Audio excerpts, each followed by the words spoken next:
Shalom, Renungan Malam Seiman ditulis oleh Dr. Kathleen Liwijaya Kuntaraf dan Pendeta Dr. Jonathan Kuntaraf. Judul renungan pada malam hari ini adalah Harapan bagi Manusia. Karena begitu besar kasih Allah akan dunia ini, sehingga Ia telah mengaruniakan anaknya yang tunggal, supaya setiap orang yang percaya kepadanya tidak binasa, melainkan beroleh hidup yang kekal. Yohanes 3 ayat 16. Walaupun manusia lahir dengan keadaan yang fana, namun Alkitab memberikan dorongan kepada kita masing-masing untuk mengusahakan kehidupan yang abadi. Yesus Kristus adalah sumber kekekalan itu. Dalam Roma 6 ayat 23 mengatakan, tetapi karunia Allah ialah hidup yang kekal dalam Kristus Yesus Tuhan kita.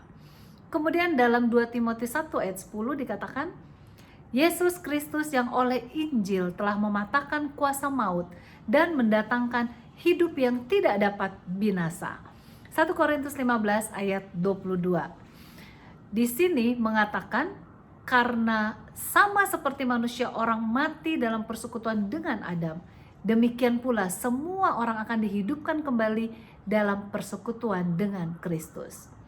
Dalam buku Yohanes 5 ayat 28 dan 29 kita dapat membaca bahwa Kristus sendiri yang mengatakan bahwa suaranya akan membuka pintu kubur dan membangkitkan orang mati.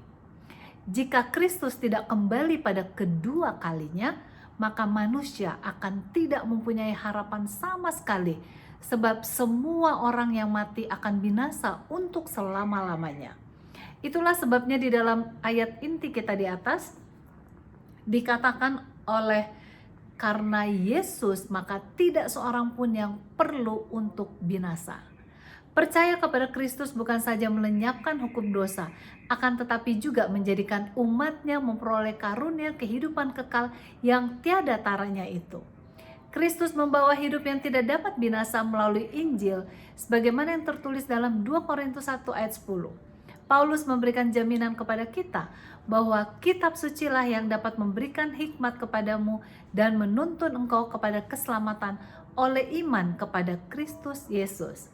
Sebagaimana yang tertulis dalam 2 Timotius 3 ayat 15. Barang siapa yang tidak menerima Injil tidak akan memperoleh kekekalan. Saat pencurahan karunia kekekalan itu ditulis oleh Paulus dalam 1 Korintus 15 ayat 51 sampai 54. Sesungguhnya aku menyatakan kepadamu suatu rahasia. Kita tidak akan mati semuanya, tetapi kita semuanya akan diubah dalam sekejap mata pada waktu bunyi nafiri yang terakhir. Sebab nafiri akan berbunyi dan orang-orang mati akan dibangkitkan dalam keadaan yang tidak dapat binasa, dan kita semua akan diubahkan. Karena yang dapat binasa ini harus mengenakan yang tidak dapat binasa, dan yang dapat mati ini harus mengenakan yang tidak dapat mati. Dan sesudah yang dapat binasa ini mengenakan yang tidak dapat binasa, dan yang dapat mati ini mengenakan yang tidak dapat mati, maka akan genaplah firman Tuhan yang tertulis, maut telah ditelan dalam kemenangan.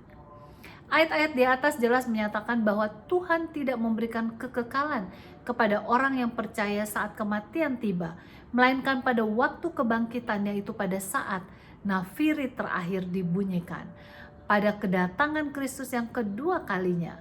Kiranya kita semua dapat tetap mempunyai pengharapan tersebut, sehingga dapat hidup bersama dengan Yesus untuk selama-lamanya.